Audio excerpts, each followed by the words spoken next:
Ever wondered about the story behind a piece of gold jewelry? It's not always about massive industrial mines. Often, it begins with a single person, a shovel, and a dream. Today, we're diving deep into the world of artisanal gold mining. A journey from dust to dollars that powers livelihoods for millions around the globe. This isn't just about digging. It's a complex economic ecosystem, driven by grit, risk, and the relentless pursuit of treasure. So grab your gear because we're heading to the goldfields. The life of an artisanal miner starts at dawn. The first and most significant cost is labor, both physical and emotional. Before a single speck of gold is found, miners must invest in basic tools: shovels, pickaxes, buckets, and pans. For a slightly more advanced operation, you might see a small gas-powered water pump or a sluice box. These aren't huge expenses by Western standards, but for someone living on the edge, every dollar counts. A shovel might cost $10, a pump, a few hundred. These are significant investments when daily earnings are uncertain. Then there's the cost of access. Land is rarely free.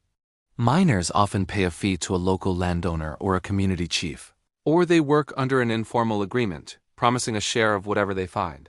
This is the first link in a long and complex value chain. The work itself is grueling. Imagine spending 10 to 12 hours a day under a scorching sun, digging, hauling, and washing earth. It's backbreaking labor. Water is essential, not just for drinking but for the separation process. If a water source is far away, that's another layer of effort, another cost in time and energy. Miners often work in small, tight-knit groups, sometimes family members, pooling their resources and sharing the physical burden. They dig pits, sometimes dozens of feet deep, with no modern safety equipment. The risk of a collapse is a constant, terrifying reality. It's a gamble where the stakes are incredibly high, but the potential reward, that glint of gold, keeps them going. Once they've collected a promising amount of soil and rock, the real magic and the next economic stage begins. The most common method is panning.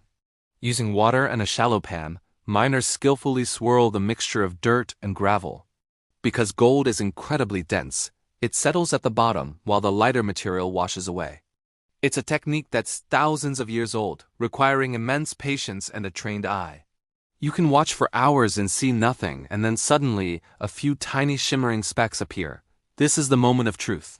For a day's worth of brutal labor, a miner might end up with just a few flakes, maybe a gram if they're lucky. But separating the gold from the earth is only half the battle.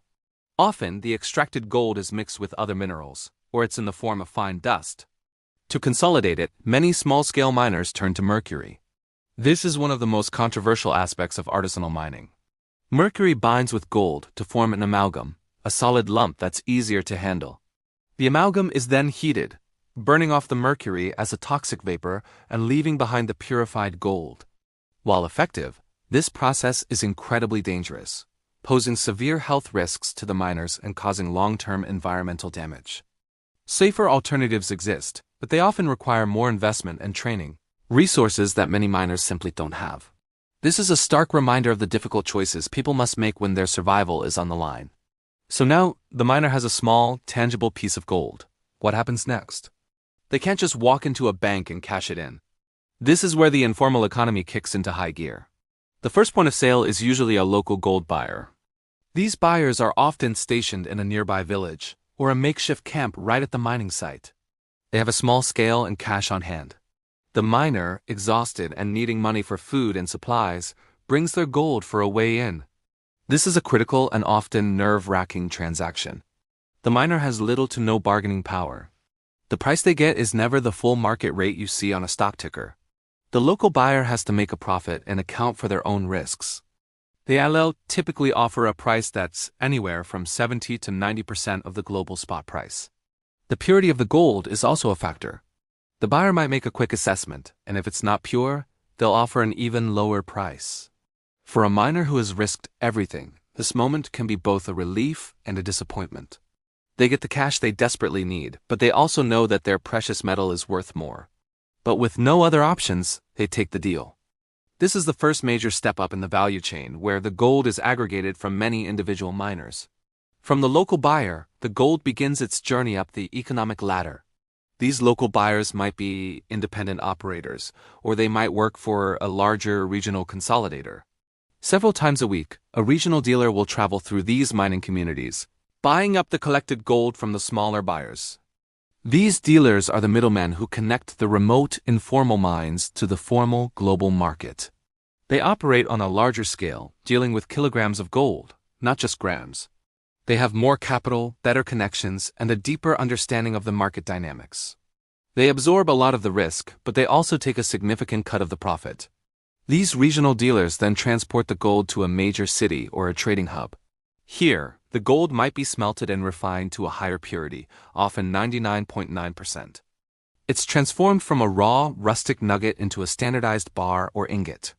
Once it's in this form, it can officially enter the international market. It might be sold to a licensed gold exporter who handles the complex paperwork and logistics of shipping it overseas. From there, it could end up in a vault in London or Zurich, be sold to a jewelry manufacturer in India, or become part of an electronic component in China. By the time it reaches its final destination, the ounce of gold that a miner painstakingly extracted has passed through at least 4 or 5 different hands, each one adding a layer of cost and taking a share of the profit.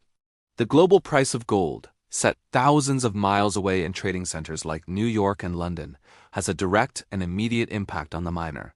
When the price surges, it can trigger a gold rush, drawing thousands of new people to the mines, hoping to strike it rich. But when the price drops, the economics become even more punishing.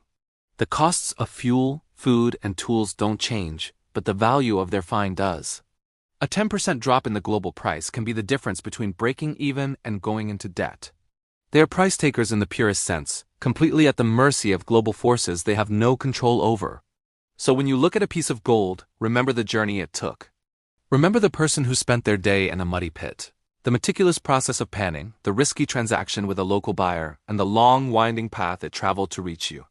The economics of artisanal gold mining are a powerful story of human resilience, ingenuity, and the raw, unfiltered workings of global capitalism.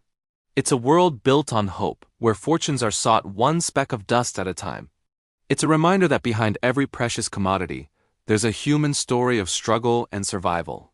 Thank you so much for joining me on this journey. If you found this exploration interesting, please hit that like button and subscribe for more deep dives into the economics of our world. Let me know in the comments what other hidden economies you'd like to explore next. Until then, stay curious.